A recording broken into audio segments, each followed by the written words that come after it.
The animated story times is a genre on life support, waiting for the doctors to finalise the documents to legally kill them. Animated story times is exactly what it says on the tin, but you accidentally picked up the fat-free option. Now I could say this video will be different against all the other videos, but with a genre as basic as the stories they tell, there's not really a lot I could do. So amongst the hundreds of these videos, here are some of my glaring problems with the animated Storytime community.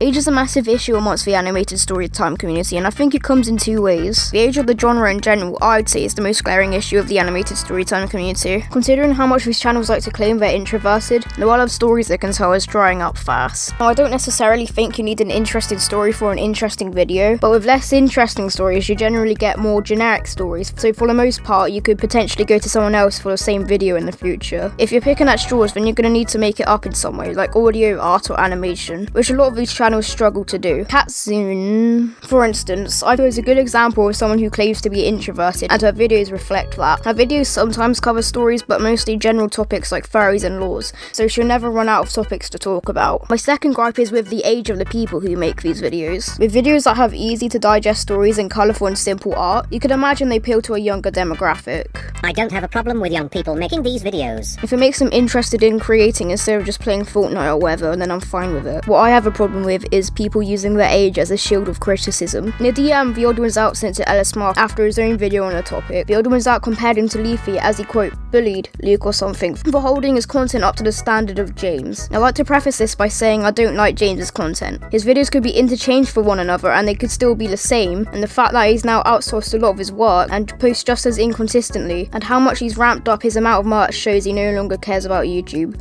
At least to me. Realistically, age doesn't matter. Luke or something could have started at the same time as James and would be at a similar amount of expertise. His age wouldn't affect that. Using age as a shield of criticism shows he believes other young content creators are weak and can't handle it, and that most likely translates to his belief of his fanbase too, despite his videos being full of existentialism because he's edgy or whatever. Yes, you can probably tell that I'm not the oldest person on the internet, but that shouldn't mean anything aside from how annoying I sound. So don't hold back in the comments, I'm not going to improve otherwise. A quick word on collabs. Don't do them. Or at least don't put the person you collab with in the title. You're not getting people watching you for your presumably worst content if you don't believe it would do well without other more successful people. You're getting people watching you for the person you're collaborating with. If you want to be noticed but with similar amounts of views, talk about a popular and engaging subject that a lot of people haven't covered. But don't go for people with a loyal fan base. I learned that the hard way.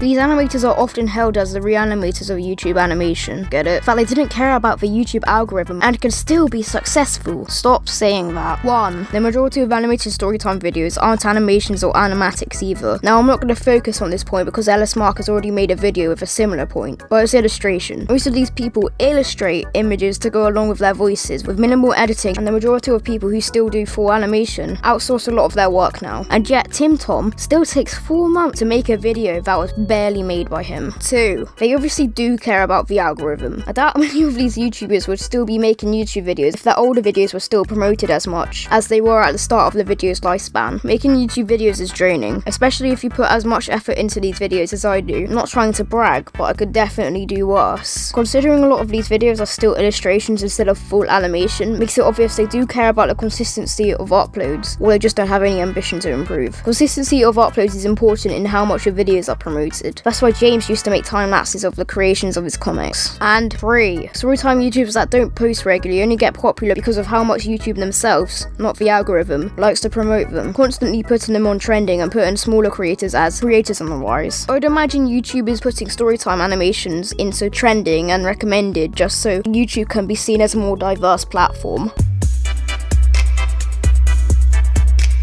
1. I was a weird kid, considering how many videos there are on this subject. No, you weren't. Kids have no idea what is weird or right and wrong, so they're gonna do weird shit to our more mature eyes. 2.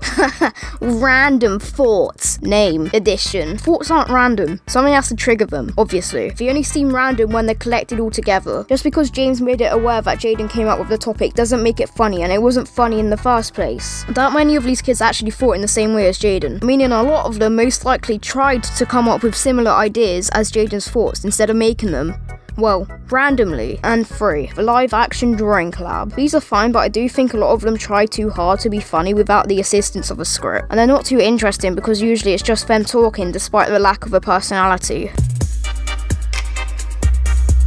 With the rise to popularity with these videos, you will see people trying to take some of its popularity for themselves. And I can think of 2 good examples of this idea: Tim Tom and Foot of a Ferret. Tim Tom is a Storytime animator, obviously, who makes videos very inconsistently for the channel of his size. One main reason he got popular was because of a shout out from The Odd Ones Out. According to a live stream he did with The Odd Ones Out, he had no interest in art or animation until the genre became popular. I'll show a clip if I can find it. According to Foot of a Ferret, which I'll get more into in a minute, Tim Tom has never had interest in a genre until it got popular. He outsources the majority of his work, while his videos wouldn't be too hard to make if he put some effort into improving his abilities in animation. But person I only found because of the popularity of this subject. You didn't make the art in your profile picture or the penguin in your last character stills. Yes, but the difference is animation is what you come to Tim Tom's channel for. My channel is based on commentary, so realistically I don't even need character stills. Foot of a Ferret is a channel who makes synopsis of other people's channels, among other subjects, and ex-game theory editor who got popular off of other people's popularity. I just like Foot of a Ferret's channel a lot less. The only thing I will say is his videos feel very formulaic, but I guess it's only because most life stories aren't too interesting or different. His videos are very well edited and his involvement in the animation community makes sense. You might say it's unfair to put him in the Storytime animation community when he's also made videos on TV and game theory histories,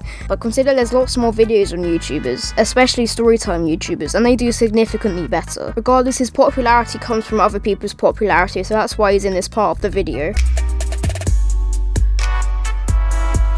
But person I only found because of the popularity of this subject. You've never made animated story times, and people put a lot of effort into these videos, so you have no right to critique them. Most video game reviewers haven't made video games, most film reviewers haven't made films, and most reaction channels haven't made good content. Most people haven't made movies, but they can tell what makes a good and bad movie. But if it is what gives me the right to critique this topic, then here's my best attempt at an animated storytime video. This story happened a day before I started to write the script.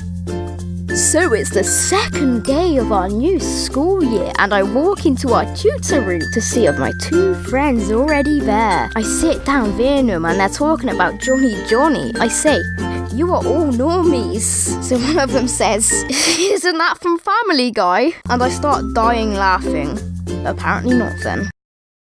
But that wasn't animation. Didn't you see the keyframes? And after all, if all these other animation channels can call themselves animation in quotation marks, then I think I can too. TLDR, Storytime animation videos is a dying trend with vast amounts of problems and niches that will only leave people who are passionate about the genre. Oh, and I guess other people who make lots of money off of it. Also, stop putting animation around quotation marks because nobody was calling it that in the first place.